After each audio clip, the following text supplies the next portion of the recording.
In this video, we're going to show how you can take a design that is too large to cut on a single piece of stencil and cut it up into sections in order to get it to cut correctly.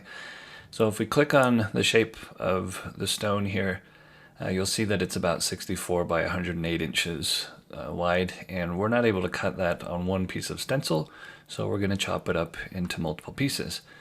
For this particular video, we're going to do it as if we had a flatbed cutter. And so I'm just going to draw a rectangle the size that I'm able to cut with my flatbed cutter.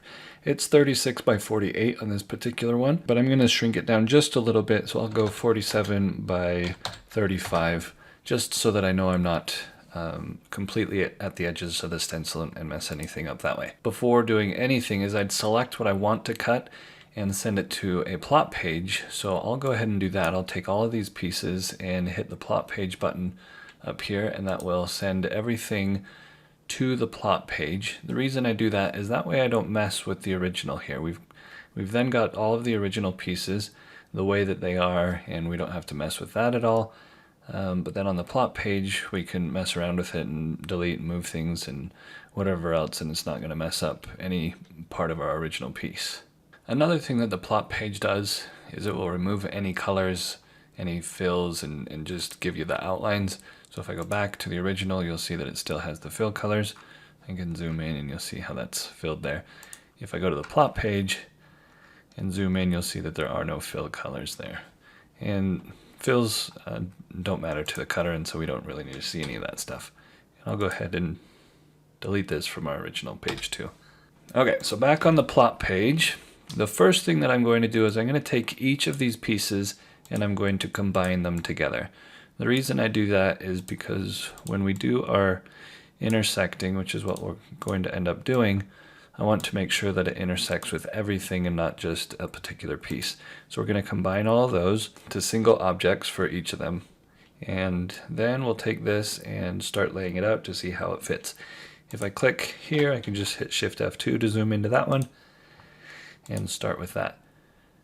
I'm actually going to rotate it, so I'll click twice so I can get the rotation handles, and holding Control gives me the ability to rotate that, but constrain it, so I'll do that, and then I'll put it down here about where I want it. You'll notice that it's snapping, okay, so it's kind of snapping right there. If I don't want it to snap in 2020, I can actually hold the letter Q while I move it, and that will temporarily disable snapping while I'm moving, which is nice. So I'll go ahead and do that. I'll grab the side handle and move it over to here, holding Control. If I right click while I do that, when it drops down, it's just going to throw a copy there. And then I'll grab these two and move them down, holding Control again so that they stay in line, and I'll right click to make a copy, and then if I just hit Control R, it will repeat that same step and then give me the additional ones that I need. So it's going to take 6 pieces of stencil in order to get this cut completely, but that's okay. It's going to work out nicely. If we really wanted to take the extra step, we could come into the Object Manager and look at this particular curve. I mean, we know there are these ones on the bottom, so we don't really need to do anything with it. But if we wanted to, we could rename them or whatever. If we just right click and say rename, we can say 1 and hit enter, and then we'll know that that's that particular piece. I probably wouldn't take that extra step, but if you really needed to, you could. But what we're going to do is something called intersect. So if we take the rectangle that we've got, hold Shift and click on the original piece that we want to cut away, we will use the intersect option. What intersect does is it's going to take this object and that object and find where they intersect with each other, and then create another object based on that intersection. So we'll do that for each of these pieces. So I'll just grab this one, Shift Select, Intersect, Shift Select, Intersect. If I was doing this all the time, I would probably create a shortcut key for intersect. I don't intersect a ton, so I don't really need a keyboard shortcut for it, but if I was doing this often enough, I would go ahead and create a keyboard shortcut for intersect. But now we've intersected all of those, and so we've got all the pieces that we need. If we look now, it actually created new objects, named them the same. It inherited the name from this one, And so we can see here in the Object Manager the pieces that we've created. And sometimes it's easier to see things in the Object Manager as opposed to here, since they are stacked on top of each other. What I'll go ahead and do next is use these same pieces that we've created, and we'll just simply move those rectangles over to the next one. We don't need to keep them where they were, so we'll just move them over, make sure that they're fitting nicely inside that area, and do our intersections again. So I'll just Shift select and intersect.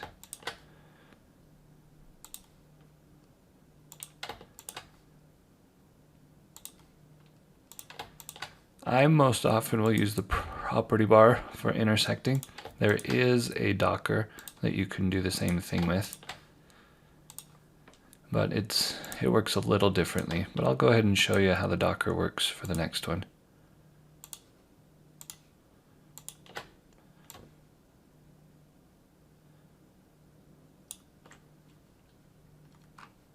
I'm just going to zoom in to make sure that I fit that there inside and make sure that it fits there.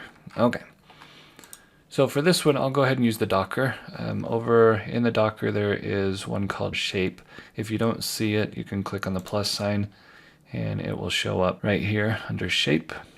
So with Shape, there's multiple things you can do. The same things show up here, okay, but they're in a drop down here.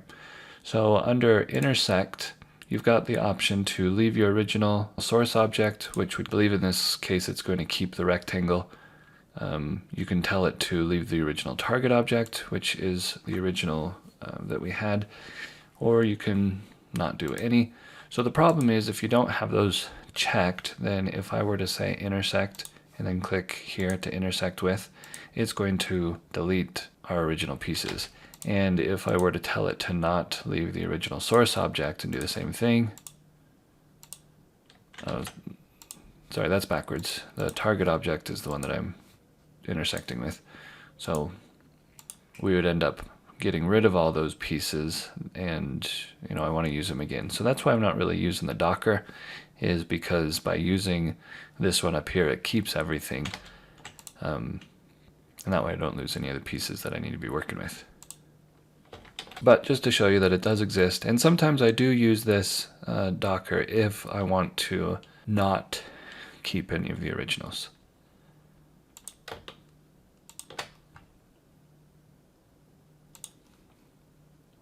We will go ahead and just keep on moving along and do all of these intersections.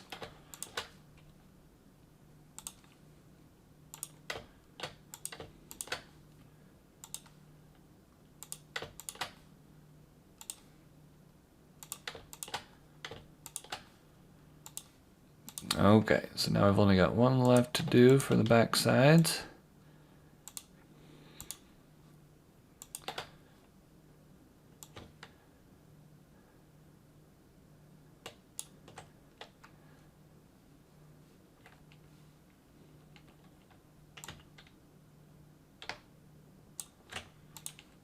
Another thing to point out is that the order of selection actually matters, because it determines what name or properties the newly created object inherits. So if we had this, for instance, that had a black outline, if we took our rectangle and gave it a blue outline, if we clicked from this one, shift selected this one, and then did an intersection, the newly created object is going to have a black outline, and it will also inherit the name of the original. Now, if we did that opposite, where we had this blue, but we took the original instead, shift selected this one, and did an intersect, then this ends up being blue, and it would then retain the name of this. The reason that matters is if you really wanted to, you could more easily see the piece that you're creating by changing the color. We're going to end up just changing it back to black anyway to cut, so to me it doesn't matter too much, but if it's easier for you to visualize or to see what you're doing, then that's something that you can do, is take your target objects and change those colors. And you can do any color you want, it doesn't really matter. But let's say we changed them to red, okay? So now we take our object, shift select and intersect, then our new piece is going to turn red.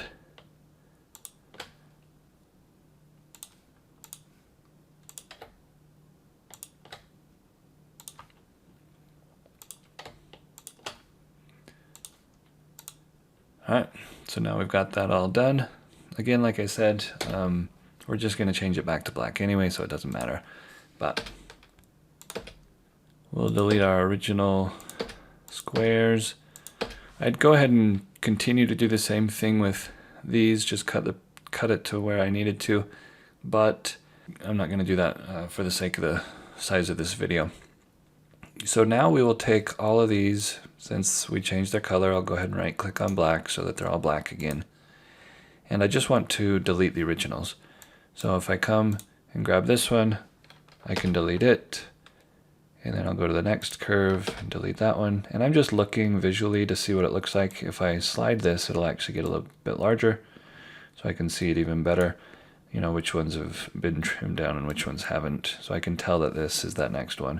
Another option that you can do is if you click on this one, okay, we know that there's something behind it. The original object is behind it. If you hold Alt and click again, what it does is it digs to the next shape underneath it. And so that way we can just do that and then hit delete as well. So those are multiple different ways of selecting the originals and deleting those. And depending on the cutter, whenever you want to cut, you just select what you want to cut and send it to the cutter.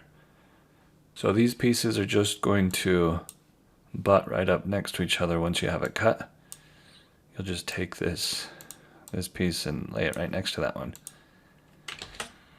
But the Intersect tool will go ahead and auto join wherever it made those cuts. That makes it a little easier to line things back up with the other pieces.